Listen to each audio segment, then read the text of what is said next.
बनवारी जी भाई जोरदार तालियां बजाएं, आपके बीच में मान सम्मान। आगे से मत आवाज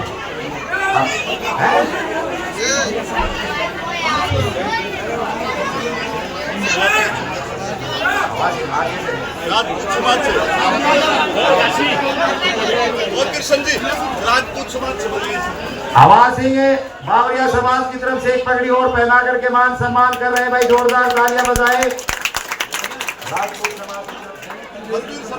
राजपूत समाज की तरफ से बलवीर सरपंच साहब आ जाओ बलवीर जी।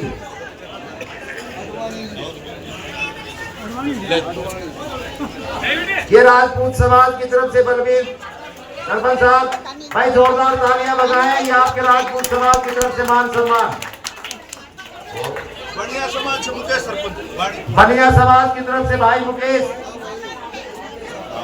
सरपंच साहब।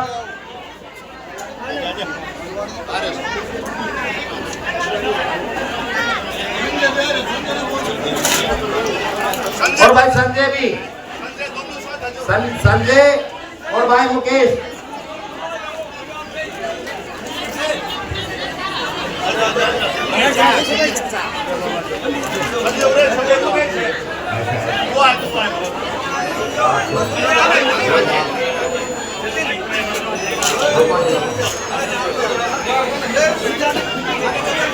भाई पवन विनोद गुड़गावा से रामदान सिंह जी का मान सम्मान करने के लिए आपके बीच में आए, धन्यवाद जी आपका। हाँ भाई मुकेश जी और संजय जी, ये बनिया समाज की तरफ से मान सम्मान रामदान सिंह जी का। हाथ लगाओ जी, जोरदार तालियां बजाए भाई सारे साथी। ठीक है जी, बहुत बहुत धन्यवाद। चलो सम्मान कर रहे भाई, जोरदार तालियां, अपना आशीर्वाद दिया महाराज जी ने। आओ जी महाराज जी, एक फोटो करते हैं। महाराज जी एक बार हाथ लगाओ गाड़ी में। सर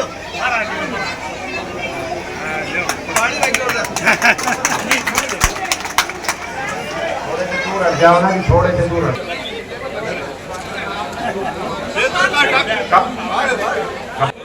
30 साल से बीजेपी छोड़ करके आज कांग्रेस ज्वाइन करे भाई, जोरदार तालियां बजाएं भाई के लिए। और रामदान सिंह जी ने माला पहना करके मान सम्मान किया। रामदान सिंह की जय, रामदान सिंह की जय।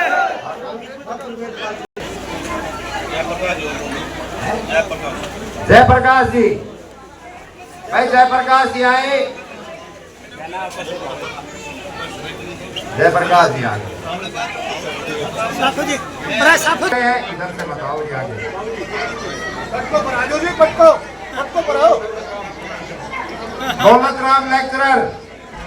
दौलत राम लेक्चरर आए जी भाई, जोरदार तालियां बजाएं। रामदान सिंह जी ने पट्टा कांग्रेस का पहना करके स्वागत किया।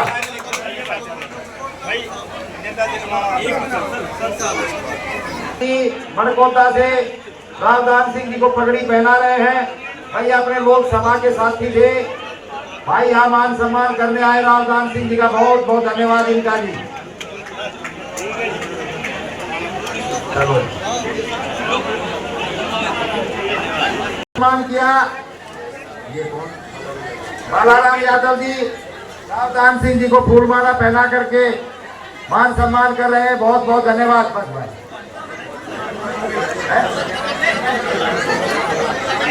महाराज की, रामदान सिंह की, चौधरी भूपेंद्र सिंह हुड्डा की, चौधरी उदयभान सिंह की, श्री राहुल गांधी की, धन्यवाद साथियों।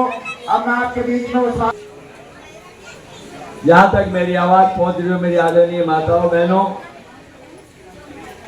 मेरे साथ आए हुए सभी वरिष्ठ कांग्रेस के नेतागण, आदर और मान के नौजवान साथियों, प्यारे भाइयों, प्यारे बच्चों और पत्रकार बंधुओं, सर्वप्रथम तो मैं आप सबका तहे दिल से धन्यवाद करता हूं कि आपने पूरी बस्ती ने, छत्तीस बिरादरी ने बड़े भारी उत्साह के साथ हम सब लोगों का स्वागत, अभिनंदन करते हुए अपने इस पावन पवित्र स्थल पर भेजा। आप सबका कोटि कोटि धन्यवाद। जैसा कि आप सबको मालूम है कि आने वाली 5 तारीख को हरियाणा विधानसभा का चुनाव होने जा रहा है और इन चुनावों में आपको फैसला करना है आपके भावी विधायक का और भावी सरकार का। 5 साल बाद तकरीबन ये शुभ अवसर आता है जिसमें आपको ये तय करना है कि कौन सरकार और कौन विधायक इस चीज का हक रखता है और हमें उसको बनाना चाहिए। 10 साल से आप देख रहे हैं भारतीय जनता पार्टी प्रदेश के अंदर शासन में है और इससे पहले 10 साल कांग्रेस का शासन रहा, जिसमें तो भूपेंद्र सिंह हुड्डा जी मुख्यमंत्री रहे। अगर दोनों को आप तुलनात्मक दृष्टि से देखेंगे तो आपको लगेगा कि कांग्रेस ने जो 10 साल दिए उस समय आम आदमी का जीवन बहुत सफल तरीके से चल रहा था, बड़ी शांति और नियम के साथ काम करते हुए प्रदेश की तरक्की और विकास के रास्ते बढ़ रहे थे। किसान भी सुखी था, व्यापारी भी, कर्मचारी भी, जवान भी और मजदूर भी। फिर 10 साल बाद एक बदलाव का माहौल बना। लोगों ने भारतीय जनता पार्टी को बड़ी आशा, अपेक्षा, उमंग और विश्वास के साथ मतदान किया कि हो सकता है कि कांग्रेस से बेहतर हम सरकार देश के। लोगों के दिमाग में ये बात आई कि हम एक बार इनको जरूर टेस्ट करके देखते हैं। लेकिन जो वादे उन्होंने किए थे, अफसोस इस बात का है कि एक भी वादा उनका पूरा नहीं हुआ और पूरी जनता को उन्होंने निराशा से भर दिया। जो आशाएं थी वो सब आशाएं टूट गई और आज प्रदेश के अंदर जो माहौल है वो चारों तरफ से भारतीय जनता पार्टी के खिलाफ। अगर इस कोने से उस कोने में जाएंगे तो आपको लगेगा न किसान सुखी है, न जवान सुखी है, न व्यापारी सुखी है, न कर्मचारी और मजदूर को रोज की रोटी के लिए कहीं भी हालात नहीं मिल पा रहे। दोस्तों, मैं तो यही कहना चाहूँगा, ये इलाका जो हरियाणा का है इसे तकरीबन कृषि प्रधान प्रदेश कहा जाता है और इसके अंदर दक्षिणी हरियाणा, जहाँ पर जमीन की होल्डिंग कम है लेकिन परिश्रम ज़्यादा है। यहाँ का किसान बड़ा मेहनती है, जो सूखी धरती का सीना चीर के अनाज पैदा करना जानता है, अपने पसीने से सींचकर भूखे का पेट भरना जानता है। लेकिन जब वो अपनी फसल बाजार में बेचने जाता है तो उसको भाव नहीं मिल पाते, इस बात को लेकर बड़ा मायूस है। वहीं भारतीय जनता पार्टी ने एक वादा किया था 2014 में कि हमारी सत्ता आते ही किसान भाइयों तुम्हारी आमदनी हम डबल कर देंगे। आमदनी तो डबल नहीं हुई, लेकिन खाद का कट्टा जो पहले 50 किलो का होता था वो 45 का करके भाव जरूर बढ़ा दिए। ये उनकी सोच और उपलब्धि है। 13 महीने तक दिल्ली में आंदोलन किया और 700 किसानों ने शहादत दी। उसके बाद 3 काले कानून वापस लिए, लेकिन एक शब्द उन 700 किसानों की मौत पर सहानुभूति का प्रदेश की सरकार या देश की सरकार ने नहीं कहा। यही हालत जवान की है कि यहाँ की मुख्य आजीविका कृषि के साथ में एक भाई फौज में चला जाता, पैरामिलिट्री में चला जाता और वहीं से अपना जीवन बिताते हुए प्रदेश और देश को एक एकता व अखंडता को एक सुरक्षा देता। लेकिन अब जब से अग्निवीर नाम की एक स्कीम दी है, उन नौजवानों में एक मायूसी, क्योंकि कोई नौजवान नहीं चाहता कि वो 4 साल की कच्ची भर्ती में जाए, क्योंकि उसे उसके बाद पता है इसका कोई भविष्य नहीं, न उसके बाद एक्स-सर्विसमैन का स्टेटस है, न उसके बाद उसकी जॉब सिक्योरिटी है और न ही कोई रिटायरमेंट के बेनिफिट उसको मिलते हैं। यहाँ तक कि अगर उन 4 साल में कोई भाई शहीद हो जाता है तो शहीद का दर्जा भी नहीं देता। क्या इन्हीं दिनों के लिए आपने अच्छे दिनों की बात की थी? फिर सवाल आता है आप लोगों के मजदूर का। मजदूर को रोज की रोटी तब मिलती है जब कृषि के अलावा उद्योग यहाँ पर हो। यहाँ पर एक IMT बनाने का खुराना के अंदर प्रपोजल दिया, सब कुछ तैयार हो गया, अधिकारियों ने निरीक्षण कर लिया, उसकी तैयारी पे तय कर दिया, लेकिन सत्ता परिवर्तन होते ही आपने उस पर पूर्ण विराम लगा दिया। भाई जब तक कृषि के साथ में आपका यहाँ उद्योग नहीं होगा, तब तक हमारी आर्थिक स्थिति नहीं सुधर सकती, तब तक नौजवानों का भविष्य नहीं सुधर सकता, सबको कोई भर्ती नहीं कर सकता। तो अब कम से कम हाथ के हुनर को जिंदा कर सकते हैं, और ये तभी हो सकता है जब यहाँ पर कोई बड़ा उद्योग स्थापित हो, IMT यहाँ पर बनाया जाए, वो भी उन्होंने नहीं बनाया। मजदूर की मजदूरी चाहे कृषि के अलावा कोई दूसरी जगह नहीं नजर आती, तो अपनी पधारी पर आंसू बहाता है कि आखिर मैं जाऊँ तो जाऊँ कब।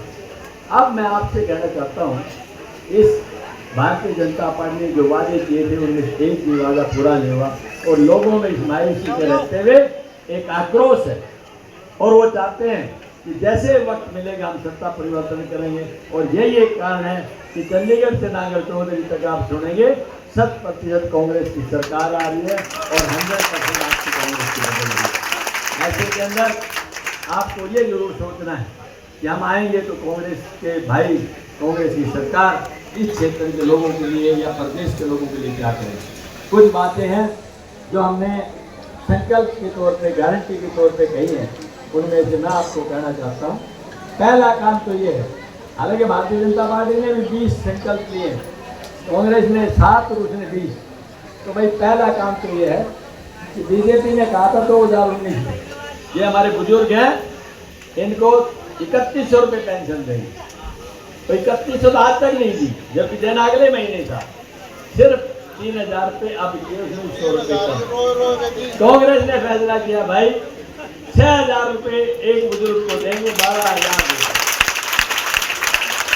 ये हमारी माँ और बहन सुबह पहले चूल्हा जलाती है। जब 400 रुपये का सिलेंडर था कांग्रेस के टाइम पे, तो ये लोग कपड़े उतार के प्रदर्शन करते थे बीजेपी वाले, हाय महंगाई हाय महंगाई। अब 1100 का हो गया, कोई नहीं बोलता। जब 45 और 50 रुपये का डीजल पेट्रोल होता था, आज 90 और 95, ये कोई नहीं बोलता। तो भाई कांग्रेस ने फैसला किया है कि हम आपको 500 रुपये में सिलेंडर देंगे, आपको कोई नहीं। महंगाई आसमान को छूई, उस महंगाई को देखते हुए 300 यूनिट बिजली की आपको फ्री मिलेगी। और एक और अगला काम, जो BPL परिवार है उनके पास 100 गज के प्लॉट दिए थे, उसके बाद से कि जमीन सरकार ने उनको नहीं दी। तो भाई कांग्रेस ने फैसला किया है कि हम सत्ता में आएंगे, आते ही सबसे पहले 100 गज का प्लॉट खाली नहीं, उसमें 2 कमरे, एक रसोई, एक बाथरूम बना करके देंगे, ताकि आप और भाई एक OPS बोलते हैं जिसको, अदर पेंशन स्कीम। बहुत से भाई जो रिटायर आ गए, जो रिटायर आता है आदमी ये सोचता है कि अब तो मैं चैन की जिंदगी बताऊंगा, लेकिन जब उसे पता लगे कि पेंशन ही नहीं है तो चैन नहीं रह सकता। तो भाई हमने तय किया है जैसे ही आपकी सरकार आएगी OPS को हम वापस लागू करेंगे, ताकि इनको पेंशन मिल सके। और एक और बात, कहा जाता है पहला सुख निरोगी का है। आदमी के शरीर में कोई विकार ना हो, बीमारी ना हो, तो वो सुखी माना जाता है। लेकिन अगर किसी अरबपति आदमी के भी बीमारी हो जाए तो भगवान से प्रार्थना करता है, प्रभु मेरा सब कुछ ले ले लेकिन मेरे शरीर का चैन दे दे।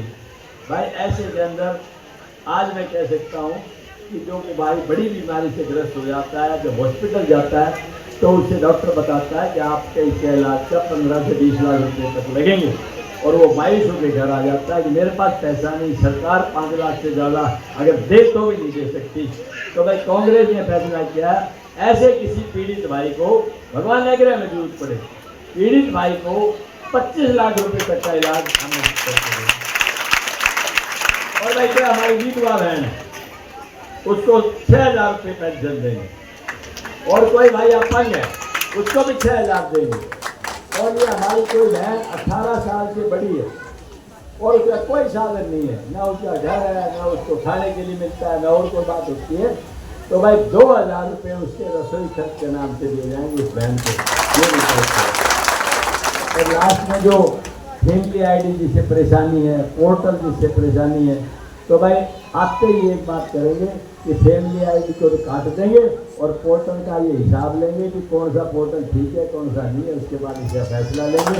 इन सबसे मैं कह सकता हूँ कि जब ये हमने घोषणा की तो उसके तुरंत बाद भारतीय जनता पार्टी ने यही इन्हीं चीज़ों में घोषणा कर दी। मैं पहला काम तो ये कहना चाहता हूँ, अगर उनकी मंशा देने की थी तो 10 साल पहले देते, 5 साल पहले देते, 5 महीने पहले देते। आज उनको यहाँ कराने के लिए मेरी गारंटी, बस तुम्हारी गारंटी 2 करोड़ लोगों को रोजगार देने के लिए दिया क्या? तुम्हारी गारंटी 15 लाख अकाउंट में डलाने की थी, डाला क्या? तुम्हारी गारंटी थी मैं अच्छे दिन लेके आऊँगा, आए क्या? तुम्हारी गारंटी थी किसान की आमदनी डबल करूँगा, की क्या? जब वो गारंटी पूरी नहीं हुई तो ये गारंटी पूरी कैसे करेंगे आप? कांग्रेस ये कह रही है कि हमने गारंटी दी है तो पूरी की है। मैं उदाहरण बताऊँगा आपको कि जब सरदार मनमोहन सिंह जी इस देश के प्रधानमंत्री थे, उन्होंने कहा था 72,000 करोड़ रुपए किसानों का लोन था कि मैं सारे किसानों का लोन माफ कर दूंगा, रोक किया। भूपेंद्र सिंह हुड्डा ने कहा था मैं दिल्ली के बिल माफ करूंगा और उसने किया 1600 करोड़ रुपए। तो ये इस बात का एक तरह से प्रतीक है कि कांग्रेस जो कहती है होता है, बीजेपी जो कहती है नहीं होता। क्यों? बीजेपी सिर्फ झूठ के नाम पर दुकान चलाना चाहती है। इसलिए मैं ये कहता हूँ हमेशा इस पार्टी का नाम है बीजेपी, यानी बहुत झूठी पार्टी। अब ये फैसला आपने करना, मैं इतना ही कहूँगा, रुके हुए काम होंगे, विकास की लहर चलेगी और प्रदेश के अंदर जितनी बड़ी ताकत से आप जिता के भेजोगे उतने ही ज़्यादा वजन से मैं आपके सामने सरकार की तरफ से लेके आऊँगा। ये मैं गारंटी कह सकता हूँ। आप सबने इतना मान सम्मान दिया पूरी ग्राम बस्ती ने, सबने फूलों से, नोटों से, सब चीज़ों से आपने भरपूर मदद की है। और भाई इतनी बड़ी संख्या में मेरी माँ और बहन आई हैं, मैं विशेष तौर पर इनका धन्यवाद करता हूँ जो सारे कार्य छोड़ करके यहाँ आई हैं। आपका आशीर्वाद इसी तरह से बना रहना चाहिए। हाथ का निशान है, 2 नंबर बटन है, ये मैं आपसे आज करता हूँ, दबा दब खटाखट भर देना, अगला काम मेरे को छोड़ देना। आप सबका बहुत बहुत धन्यवाद। जय हिंद, नमस्कार।